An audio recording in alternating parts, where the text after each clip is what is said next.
Wir winden dir den Jungfernkranz mit weichem blauer Seide. Sur la mélodie, nous te tressons une couronne de mariée.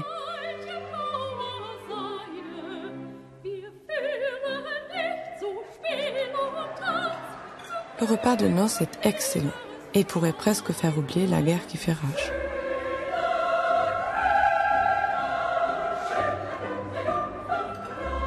L'œuvre est vraiment pléthorique, c'est-à-dire que c'est 1300 gouaches, des dialogues, un récit et des annotations musicales, des références musicales.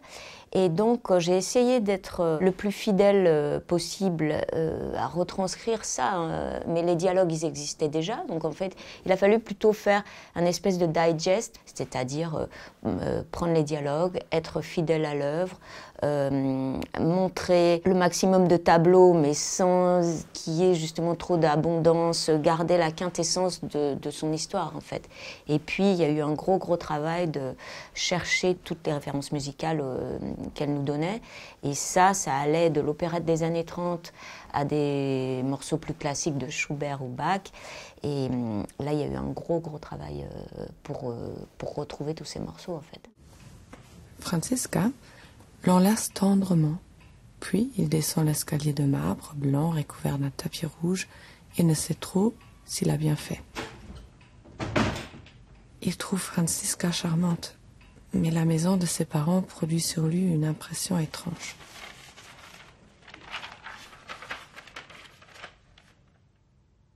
Quand elle décide de faire ce conte, elle l'écrit elle-même, d'ailleurs, c'est un conte en 3 couleurs. Elle dit le spectacle, elle dit. Le spectacle en 3 couleurs commence. Et là, on a du jaune, du bleu, du rouge, des couleurs primaires, mais très pétantes. Et en fait, elle va faire toute son œuvre avec ces 3 couleurs-là. Et en plus, au fur et à mesure que la guerre avance, elle a de moins en moins de matériaux.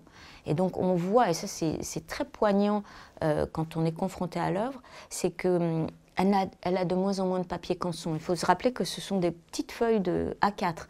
Elle a ses calques sur lesquels elle met ses dialogues. Elle attache avec un petit scotch le calque qui se pose sur la peinture. Et plus ça avance, moins elle a de calque. Donc elle finit par écrire sur la peinture. On sent l'amenuisement non seulement des matériaux, mais des forces, de l'espoir, etc. C'est vraiment très touchant, quoi. À chaque instant, on est bouleversé par son œuvre. Chaque artiste doit suivre le chemin d'Orphée. Il doit entrer dans ses propres profondeurs, percer les mystères du monde. Il faut d'abord entrer en soi pour pouvoir sortir de soi, se connaître soi-même pour accéder à l'universel, l'éternel retour. Ce qui est très étonnant chez elle, c'est que quand elle se lance dans l'œuvre, on voit qu'il y a quelque chose de très précis. Les dessins sont presque enfantins, à la manière des miniatures du Moyen-Âge. Et puis au fur et à mesure qu'elle avance, et là on sent qu'elle a des références vraiment costaudes en peinture, elle se lâche de plus en plus. On n'a plus que des aplats de couleurs, des mouvements très vifs. Et à la fin, comme elle n'a plus le temps de dessiner, elle écrit seulement. Et là, on voit des tags. Enfin, moi, j'appelle ça des tags parce qu'on dirait du Basquiat, on dirait il n'y a plus aucun souci de réalisme. C'est l'émotion pure. Voilà ce que je vis, voilà où j'en suis arrivée. On a l'impression, au courant de l'œuvre, d'avoir comme une traversée de l'histoire de la peinture, en fait. Des petites miniatures du Moyen-Âge jusqu'à des aplats de la peinture jetée sur le dessin, quoi. Je ne tiendrai pas une nuit de plus comme celle-ci. Je n'en peux plus. Nous sommes tous à bout de force. Ich kann nicht mehr, ich kann nicht mehr, ich kann nicht mehr.